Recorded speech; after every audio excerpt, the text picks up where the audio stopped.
এমন দিন তারা তৈরি করবে, শেখ হাসিনাকে পালাতে সাহায্য করেছে, আপনাদেরকে তারা হত্যা করবে, গুলি করবে, গুম করবে, এমনকি আপনাদেরকে পালাতেও তারা দেবে না।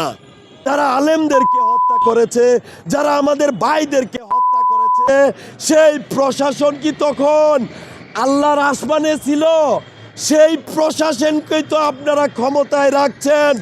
তাদের কি হজ করায় আনছে? গণহত্যাকারী খুনি হাসিনা ক্ষমতা থাকাকালীন অবস্থায় বাংলাদেশের সকল প্রশাসনকে তার একটি নির্দিষ্ট বাহিনীতে রূপান্তর করেছেন।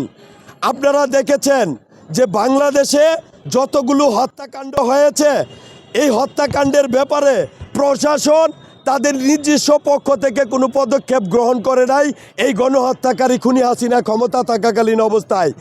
আপনারা দেখেছেন এই গণহত্যাকারী অত্যন্ত ভারতের নরেন্দ্র মোদীর সাথে পরিকল্পিত করে, অর্থাৎ অত্যন্ত সুপরিকল্পনার মাধ্যমে 97 জন চকুশ আর্মি অফিসারদেরকে হত্যা করেছে।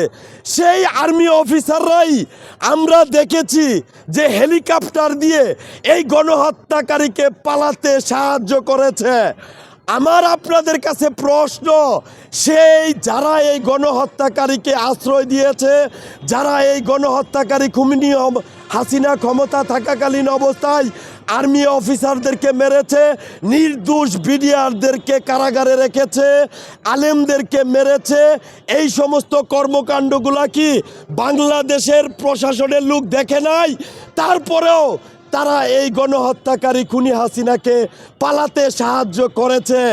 আমি আপনাদের মাধ্যমে আমাদের ভাইদের জীবনের বিনিময়ে, আমাদের আত্মত্যাগের বিনিময়ে অন্তর্বর্তীকালীন সরকারকে প্রশ্ন করতে চাই, যারা আমাদের ভাইদেরকে হত্যা করেছে, যারা আর্মি অফিসারদেরকে হত্যা করেছে, যারা নিরপরাধ বিডিআর সদস্যদেরকে দীর্ঘদিন যাবৎ কারাগারে রেখেছে, যারা আলেমদেরকে হত্যা করেছে, যারা আমাদের ভাইদেরকে হত্যা করেছে, সেই প্রশাসন কি তখন আল্লাহর আসমানে ছিল? সেই প্রশাসনকেই তো আপনারা ক্ষমতায় রাখছেন। তাদের কি হজ করায় আনছে? তাদের মন মানসিকতার পরিবর্তন হবে। সেই প্রশাসনই তো রয়েছে, যেই প্রশাসন এই গণহত্যাকারীর নিজস্ব বাহিনীতে পরিণত হয়ে বাংলাদেশের সকল রাজনৈতিক দলের ওপর, এমনকি বাংলাদেশের সকল নাগরিকের উপর তারা তাদের নিজস্ব অধিকার প্রয়োগ করে তারা তাদের নিজস্ব এজেন্ডা বাস্তবায়নের লক্ষ্যে সর্বোচ্চ প্রচেষ্টা চালিয়েছে। এমনকি হত্যা, গুম, খুন, চাঁদাবাজি। আপনারা দেখেছেন যে এই র্যাবের বিরুদ্ধে আন্তর্জাতিকভাবে স্যাংশন জারি করা হয়েছে। এই প্রশাসন তখন কোথায় ছিল?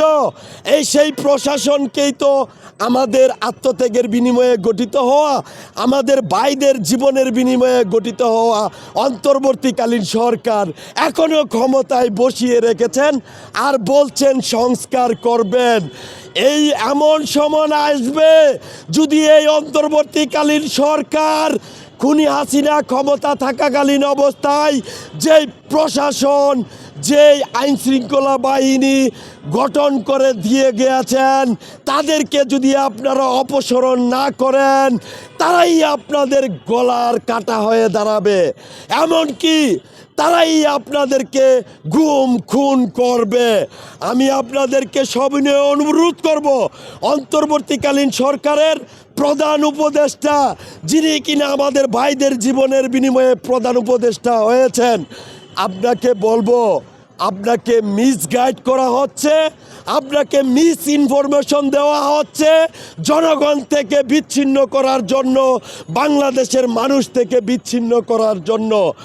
আপনি দ্রুত গতিতে এই সমস্ত আইন শৃঙ্খলা বাহিনী লীগকে যার যার দায়িত্ব থেকে অপসারণ করবেন এবং বাংলাদেশে অগণিত অসংখ্য সৎ লোক রয়েছে, যেই জায়গায় অসৎ লোক রয়েছে রয়েছে তাদেরকে অপসারণ করে দ্রুত গতিতে সেই সমস্ত জায়গায় সৎ লোক বসান।